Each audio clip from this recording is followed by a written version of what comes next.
ವಿದ್ಯಾರ್ಥಿಗಳೇ, ನಾವು ಮಾರ್ಕ್ಸ್ವಾದಿ ವಿಮರ್ಶೆಯಲ್ಲಿ ಮಾರ್ಕ್ಸ್ವಾದದ ವಿಚಾರಧಾರೆಗಳೇನು ಮತ್ತು ವಿಮರ್ಶೆ ಅದನ್ನು ಹೇಗೆ ಗಮನಿಸುತ್ತೆ, ಮಾರ್ಕ್ಸ್ವಾದಿ ವಿಮರ್ಶೆ ಹೇಗೆ ನೋಡ್ತಾ ಬರುತ್ತೆ ಆ ವಿಚಾರಧಾರೆಗಳನ್ನು, ಅದರ ಹಿನ್ನೆಲೆ ಹೇಗೆ ಸಾಹಿತ್ಯವನ್ನು ವಿಮರ್ಶೆ ಮಾಡ್ತಾ ಬರುತ್ತೆ ಎನ್ನುವಂಥದ್ದನ್ನು ನಾವು ನೋಡ್ತಾ ಬರ್ತಾ ಇದ್ವಿ. ಅದರ ಮುಂದುವರಿದ ಭಾಗವನ್ನು ನಾವೀಗ ನೋಡಬೇಕಾಗಿದೆ. ನೋಡಿ, 19ನೇ ಶತಮಾನದ ಮಾರ್ಕ್ಸ್ವಾದಿ ದೃಷ್ಟಿಕೋನದ ಚಿಂತಕರಲ್ಲಿ ಬಹಳ ಪ್ರಮುಖರಾದವರು ಪ್ಲೆಕನೋವ್ ಎನ್ನುವಂಥವರು. ಇವರು ಫ್ರೆಂಚ್ ರೊಮ್ಯಾಂಟಿಕ್ ಪರಂಪರೆಯನ್ನು ಕುರಿತು ಬರಿತಾ ಅದನ್ನು ಕೊಂಚ ಕಟುವಾಗಿ ಟೀಕೆ ಮಾಡ್ತಾರೆ. ಪ್ಲೆಕನೋವ್ ಅದು ಬೂರ್ಜಾ ಅಸ್ತಿತ್ವವನ್ನು ಸೂಚಿಸುತ್ತದೆ ಅಂತ ಹೇಳಿ ಅವರು ವಾದವನ್ನು ಮಾಡ್ತಾರೆ. ಫ್ರೆಂಚ್ ರೊಮ್ಯಾಂಟಿಕರು ಸ್ಫೂರ್ತಿ ಎನ್ನುವುದನ್ನು ಹೆಚ್ಚು ನಂಬಿದರು, ಆದರೆ ಪ್ಲೆಕನೋವ್ ಅದನ್ನು ಇಷ್ಟಪಡಲಿಲ್ಲ. ರೊಮ್ಯಾಂಟಿಕರು ನಿಜವಾದ ವಾಸ್ತವವನ್ನು, ಸಾಮಾಜಿಕ ಪರಿಸರವನ್ನು ಸರಿಯಾಗಿ ಗ್ರಹಿಸಲಿಲ್ಲ ಅನ್ನೋದು ಪ್ಲೆಕನೋವ್ ಅವರ ವಾದ ಆಗತ್ತೆ. ದೈನಂದಿನ ಸುತ್ತಲಿನ ಸಮುದಾಯಕ್ಕೆ ಯಾವುದು ಬೇಕೋ ಯಾವುದು ಬೇಡ ಅನ್ನೋದನ್ನು ಗ್ರಹಿಸುವಲ್ಲಿ ಈ ರೊಮ್ಯಾಂಟಿಕ್ ಸಾಹಿತ್ಯವನ್ನು ರಚನೆ ಮಾಡಿರ್ತಕ್ಕಂಥವರು ವಿಫಲರಾಗಿದ್ದಾರೆ ಅಂದು ಅವರ ವಿಚಾರ ಆಗಿತ್ತು, ಟೀಕೆ ಕೂಡ ಆಗಿತ್ತು ಪ್ಲೆಕನೋವ್ದು. ಈ ಫ್ರೆಂಚ್ ರೊಮ್ಯಾಂಟಿಕ್ ಬರಹಗಾರರಿಗೆ ಯಜಮಾನಿಕೆಯನ್ನು ವಹಿಸುವಂತಹ ಒಂದು ನಿರ್ಣಾಯಕ ಶಕ್ತಿ ಯಾವುದು ಅನ್ನೋದೇ ಸರಿಯಾಗಿ ಅರ್ಥ ಆಗಿರಲಿಲ್ಲ. ಅದರಿಂದಾಗಿ ಫ್ರೆಂಚ್ ರೊಮ್ಯಾಂಟಿಕ್ ಕಲೆಯನ್ನು ಎನ್ನುವುದು ಬೂರ್ಜ್ವಾ ಸಾಮಾಜಿಕ ಪರಿಸರದ ಪ್ರತೀಕ ಆಗಿದೆ ಅನ್ನೋದು ಪ್ಲೆಕನೋವ್ ಅವರ ವಾದ ಆಗಿತ್ತು. ಜೊತೆಗೆ ಈತನ ಇನ್ನೊಂದು ವಾದ ಏನಂದ್ರೆ, ಇಡೀ ಸಮಾಜವು ವರ್ಗಗಳಾಗಿ ಒಡೆದಿರುತ್ತದೆ, ಅವುಗಳ ನಡುವೆ ಭಿನ್ನತೆ ಇರ್ತದೆ. ಈ ರೊಮ್ಯಾಂಟಿಕರ ಸೃಷ್ಟಿಯಲ್ಲಿ ಈ ವರ್ಗಗಳು ಪ್ರಧಾನ ಅಲ್ಲ. ಅವನ ದೃಷ್ಟಿಯಲ್ಲಿ, ಪ್ಲೆಕನೋವ್ನ ದೃಷ್ಟಿಯಲ್ಲಿ ಸಮಾಜ ಏನು ವರ್ಗಗಳಾಗಿ ಒಡೆದಿರುತ್ತೆ, ಈ ವರ್ಗಗಳ ನಡುವೆ ಏನು ವ್ಯತ್ಯಾಸಗಳಿರ್ತವೆ ಅದು ಬಹಳ ಮುಖ್ಯ. ಆದರೆ ರೊಮ್ಯಾಂಟಿಕ್ ಸಾಹಿತ್ಯವನ್ನು ಸೃಷ್ಟಿ ಮಾಡಿದವರು ಇದನ್ನು ಗಮನಿಸಲಿಲ್ಲ. ಅವರು ಬರೀ ಆದರ್ಶವಾದಿಗಳಾಗಿಬಿಟ್ರು ಅವರು. ಹಾಗಾಗಿ ಅದನ್ನು ಅವರು ಟೀಕೆ ಮಾಡ್ತಾರೆ.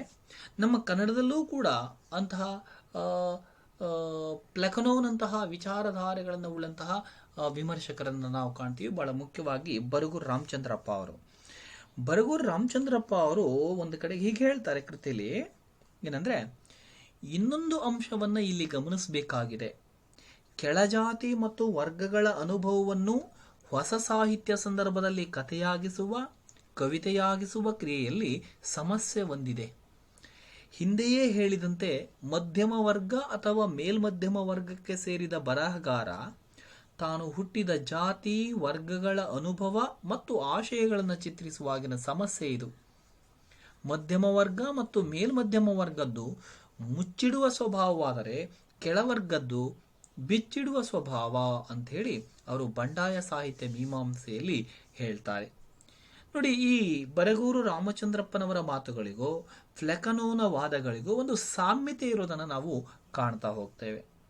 ಇಂತಹ ವಿಚಾರಗಳನ್ನು ಕನ್ನಡ ಕಾದಂಬರಿಗಳಲ್ಲಿ ವರ್ಣ ಮತ್ತು ವರ್ಗ ಸಂಘರ್ಷ ಎನ್ನುವ RV ಭಂಡಾರಿಯವರ ಪುಸ್ತಕ, C ವೀರಣ್ಣ ಅವರ ಪ್ರಾಚೀನ ಸಾಹಿತ್ಯ ರಾಜಸತ್ತೆಯ ಕಾಲ ಎನ್ನುವಂಥ ಕೃತಿ, RK ಮಣಿಪಾಲರ ಸಾಹಿತ್ಯ ಆಶಯ ಮತ್ತು ವಿನ್ಯಾಸ ಎನ್ನುವಂಥದ್ದು, ಲೋಕಗ್ರಹಿಕೆ ಮತ್ತು ಅಭಿವ್ಯಕ್ತಿ ಎನ್ನುವಂಥ RV ಭಂಡಾರಿಯವರ ಕೃತಿ, ವರ್ಣದಿಂದ ವರ್ಗದ ಕಡೆಗೆ ಎನ್ನುವಂಥದ್ದು ಮೊದಲಾದಂತಹ ಕೃತಿಗಳಲ್ಲಿ ಈ ರೀತಿಯ ಧೋರಣೆಗಳಿರುವಂಥದ್ದನ್ನು ನಾವು ಕಾಣ್ತೇವೆ.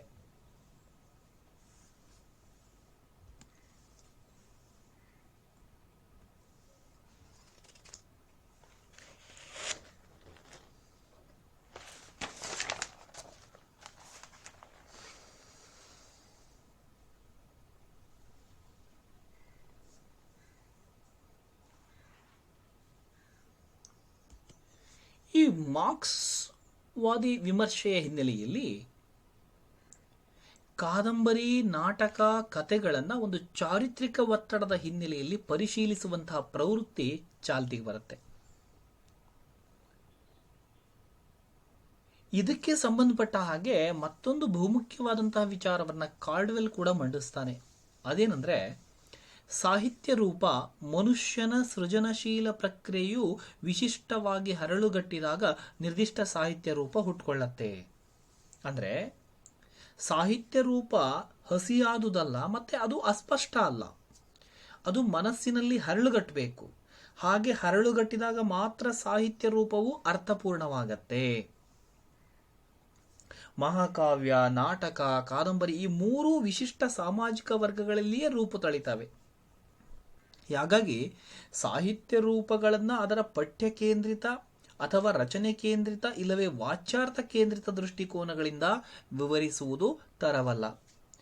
ಹಾಗೇನಾದ್ರೂ ವಿಶ್ಲೇಷಿಸಲಿಕ್ಕೆ ಹೊರಟ್ರೆ ಇವುಗಳನ್ನ ಪಠ್ಯ ಕೇಂದ್ರಿತವಾದಂತಹ, ರಚನೆ ಕೇಂದ್ರಿತವಾದ, ವಾಚ್ಯಾರ್ಥ ಕೇಂದ್ರಿತವಾದಂತಹ ಅಂಶಗಳನ್ನು ಇಟ್ಕೊಂಡು ಏನಾದರೂ ನೋಡಲಿಕ್ಕೆ ಹೋದರೆ ಆಯಾ ಸಾಹಿತ್ಯ ಕೃತಿಗಳ ಕೆಲವು ಅಂಶಗಳು ಮಾತ್ರ ಮುಖ್ಯವಾಗ್ತವೆ. ಇಡಿಯಾಗಿ ಅದು ಮುಖ್ಯ ಆಗದೇ ಇರುವಂತಹದ್ದು, ಗೌಣವಾಗುವಂಥದ್ದು ಕೂಡ ಕಂಡುಬರಬಹುದು. ಹಾಗಾಗಿ ಎಲ್ಲ ಸಾಹಿತ್ಯ ರೂಪಗಳೂ ಕೂಡ ಸಾಮಾಜಿಕ ಜೀವನದೊಂದಿಗೆ ಸಂಬಂಧಗಳನ್ನು ಪಡೆದುಕೊಂಡಿವೆ. ಸಾಹಿತ್ಯ ರೂಪಗಳು ಸಾಮಾಜಿಕ ಜೀವನದೊಂದಿಗೆ ಸಂಬಂಧ ಪಡೆದುಕೊಂಡಿರೋ ಹಾಗೇನೆ ಅದು ಸಾಮಾಜಿಕ ವರ್ಗಗಳ ಸಂಘರ್ಷಗಳನ್ನೂ ಸಹ ಸೂಚಿಸ್ತದೆ. ಯಾವಾಗ ಈ ವರ್ಗ ಸಂಘರ್ಷಗಳಿರ್ತವೆಯೋ ಅಲ್ಲಿ ಸಾಮಾಜಿಕ ಭಾವನೆಗಳೂ ಕೂಡ ಬೇರೆ ಬೇರೆ ರೀತಿಯಲ್ಲಿ ಅಭಿವ್ಯಕ್ತಗೊಳ್ತವೆ. ಅದರಿಂದ ಸಾಮಾಜಿಕ ವರ್ಗ, ಸಾಹಿತ್ಯ ರೂಪ ಇವುಗಳ ನಡುವೆ ಇರುವ ಸಂಬಂಧ ಬಹಳ ಬಹಳ ಬಹಳ ನಿಕಟವಾದದ್ದು. ಹಾಗಾಗಿ ಕೆಲವು ಸಂದರ್ಭಗಳಲ್ಲಿ ಒಂದು ಚಾರಿತ್ರಿಕ ಚಲನಶೀಲತೆ, ಅಭಿವೃದ್ಧಿ, ಸಾಮಾಜಿಕ ವರ್ಗಗಳಲ್ಲಿ ರೂಪುಗೊಳ್ಳುವ ತಾರ್ಕಿಕತೆ ಮತ್ತೆ ಉತ್ಪಾದನೆಯ ಸಂಬಂಧ ಮತ್ತು ಸಾಹಿತ್ಯಕ್ಕೆ ನಿಕಟವಾದ ಸಂಬಂಧ ಇರ್ತದೆ. ಹಾಗಾಗಿ ಈ ಸಾಹಿತ್ಯ ರೂಪಗಳನ್ನ ಸಾಮಾಜಿಕ ವರ್ಗಗಳಿಂದ ಹೊರತುಪಡಿಸಿ ನೋಡಲಿಕ್ಕೆ ಸಾಧ್ಯ ಆಗದೇ ಇರುವಂಥದ್ದು ಈ ಕಾರಣಕ್ಕೆ ಎನ್ನುವಂಥದ್ದು. ಹಾಗಾಗಿ ಸಾಹಿತ್ಯದ ರೂಪಗಳಿಗೂ ಸಾಮಾಜಿಕ ವರ್ಗಗಳಿಗೂ ಸಂಬಂಧ ಇದೆ. ಸಾಹಿತ್ಯ ರೂಪಗಳನ್ನು ನಾವು ಅಧ್ಯಯನ ಮಾಡಬೇಕು ಅಂದರೆ ಸಾಮಾಜಿಕ ವರ್ಗಗಳನ್ನು ಕೂಡ ಅಧ್ಯಯನ ಮಾಡಬೇಕಾಗತ್ತೆ ಎನ್ನುವಂಥದ್ದು. ಬಹುತೇಕ ಕನ್ನಡದ ಬಂಡಾಯದ ಮಾರ್ಕ್ಸ್ವಾದಿ ಚಿಂತಕರ ಬರಹಗಳೂ ಕೂಡ ಇಲ್ಲಿಂದನೇ ಅವು ಆರಂಭ ಮಾಡಿರೋದನ್ನ ನಾವು ಕಾಣ್ತೇವೆ. ಈ ಮಾರ್ಕ್ಸ್ವಾದಿ ವಿಮರ್ಶೆ ಹೆಚ್ಚು ಗಮನ ಹರಿಸಿರೋದು ಕಾದಂಬರಿಯ ಉಗಮ ಮತ್ತು ವಿಕಾಸದ ಬಗ್ಗೆ. ಬಹಳಷ್ಟು ಜನ ಮಾರ್ಕ್ಸ್ವಾದಿ ವಿಮರ್ಶಕರು ಕಾದಂಬರಿಯ ರೂಪ ಮತ್ತು ಮಹಾಕಾವ್ಯದ ರೂಪದ ಬಗ್ಗೆ ವಿಶೇಷ ಚರ್ಚೆಗಳನ್ನು ಮಾಡ್ತಾ ಹೋಗ್ತಾರೆ. ಮಾರ್ಕ್ಸ್ವಾದದ ಪ್ರಕಾರ ಈ ಕಾದಂಬರಿ ವರ್ಗದ ಸಂಘರ್ಷದೊಂದಿಗೆ ಉದಯ ಆಯಿತು ಅನ್ನೋದನ್ನ ಹೇಳತ್ತೆ. ಕನ್ನಡದಲ್ಲಿ ಈ ರೀತಿಯಾದಂತಹ ಒಂದು ಸೈದ್ಧಾಂತಿಕವಾದಂಥ ವಿಮರ್ಶೆ ಜಿ ರಾಜಶೇಖರ ಅವರು ಮತ್ತೆ ಶಿವರಾಮ್ ಪಡಿಕಲ್, ಡಿ ಆರ್ ನಾಗರಾಜ್ ಇವರಲ್ಲಿ ನಾವು ಕಾಣ್ಬೋದು. ಈ ಮಾರ್ಕ್ಸ್ವಾದಿ ವಿಮರ್ಶೆಯ ಏನು ಮಹಾಕಾವ್ಯದ ರೂಪದ ಬಗ್ಗೆ ಏನು ವಿಶೇಷವಾದಂತಹ ಚರ್ಚೆಯನ್ನ ಇವರ ವಿಮರ್ಶೆಯಲ್ಲಿ ನಾವು ಕಾಣಲಿಕ್ಕೆ ಸಾಧ್ಯ ಇದೆ ಎನ್ನುವಂಥದ್ದು.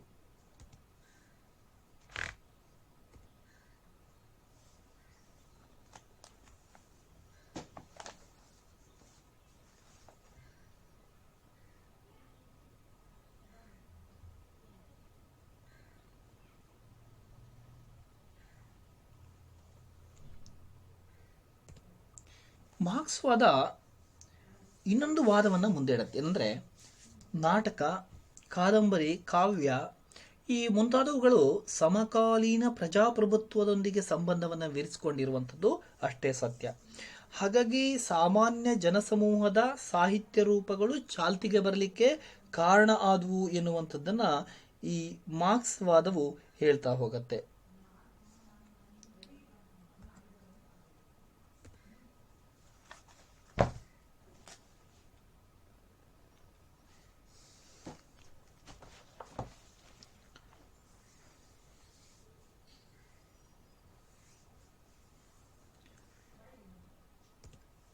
ಮಾರ್ಕ್ಸ್ವಾದಿ ವಿಮರ್ಶೆ 3 ಅಂಶಗಳತ್ತ ತನ್ನ ಗಮನವನ್ನು ಅದು ಕೇಂದ್ರೀಕರಿಸ್ತು. ಏನಂದ್ರೆ ಬರಹಗಾರನ ಹಿನ್ನೆಲೆ, ಅಂದ್ರೆ ಅವನ ವರ್ಗ, ಬರಹಗಾರನ ವರ್ಗ. ಇನ್ನು 3ನೇದಾಗಿ ಲೇಖಕನ ಆಲೋಚನಾ ಕ್ರಮ. ಅಂದರೆ ಉದಾಹರಣೆಗೆ ರೊಮ್ಯಾಂಟಿಸಮ್, ಆದರ್ಶವಾದ, ಸಾಂಪ್ರದಾಯಿಕತೆ, ಇವೆಲ್ಲ ಆತನ ಒಂದು ಆಲೋಚನಾ ಕ್ರಮದಿಂದ ಮೂಡುವಂಥವುಗಳಾಗಿದ್ದಾವೆ. ಹಾಗಾಗಿ ಇವು ಹೀಗೆ ಬರಹಗಾರನ ಹಿನ್ನೆಲೆ ಮತ್ತೆ ಬರಹಗಾರನ ಆಲೋಚನಾ ಕ್ರಮ ಅಂತೇಳಿ ಈ ಮೂರು ಅಂಶಗಳ ಕಡೆಗೆ ತನ್ನ ಗಮನವನ್ನು ಮಾರ್ಕ್ಸ್ವಾದಿ ವಿಮರ್ಶೆ ನೀಡ್ತಾ ಬಂತು ಎನ್ನುವಂಥದ್ದು. ಈ ವಿಚಾರಗಳೇನಿದ್ದಾವೆ ಇವು ಒಬ್ಬ ಲೇಖಕನ ಮನೋಭಿತ್ತಿಯ ಮೇಲೆ ಬೀರುವಂಥ ಪ್ರಭಾವ, ಮತ್ತೆ ಈ ಪ್ರಭಾವದಿಂದ ಒಬ್ಬ ಲೇಖಕನ ಬರಹಗಳಲ್ಲಿ ಬೇರೆ ಬೇರೆ ಆಶಯಗಳು ಕಾಣಿಸಿಕೊಳ್ತವೆ. ಈ ಮೂರು ಅಂಶಗಳು ಒಂದು ಪಠ್ಯವನ್ನು ವಿಶ್ಲೇಷಣೆಯನ್ನು ಮಾಡಲಿಕ್ಕೆ ಸಹಕಾರಿಯಾಗ್ತವೆ ಅಂತೇಳಿ ಮಾರ್ಕ್ಸ್ವಾದ ಪ್ರತಿಪಾದಿಸಿತು.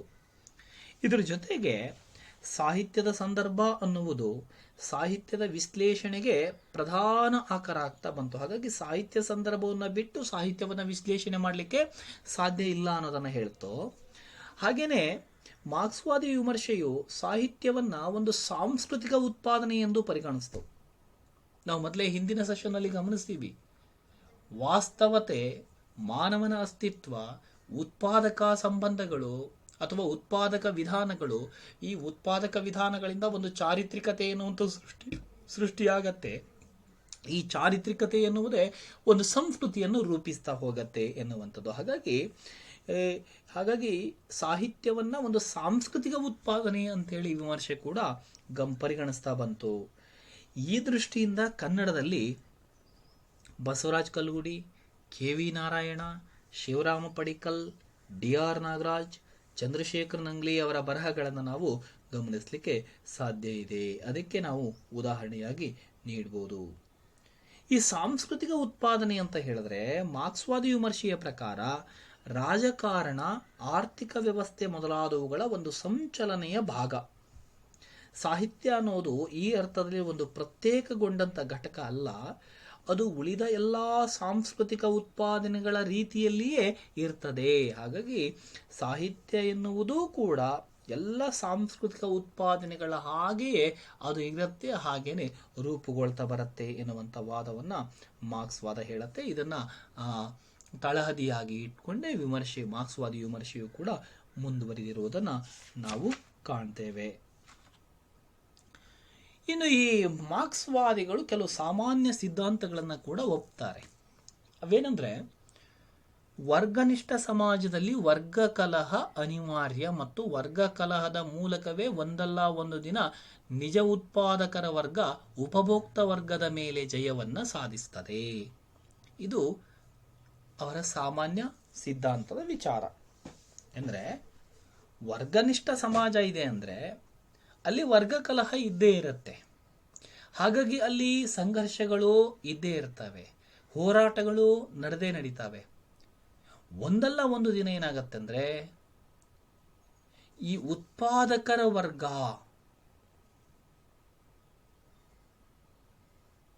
ಅದನ್ನ ಉಪಭೋಕ್ತಗೊಳಿಸುವಂತಹ ವರ್ಗದ ಮೇಲೆ ಅದು ಜಯವನ್ನ ಸಾಧಿಸುತ್ತೆ.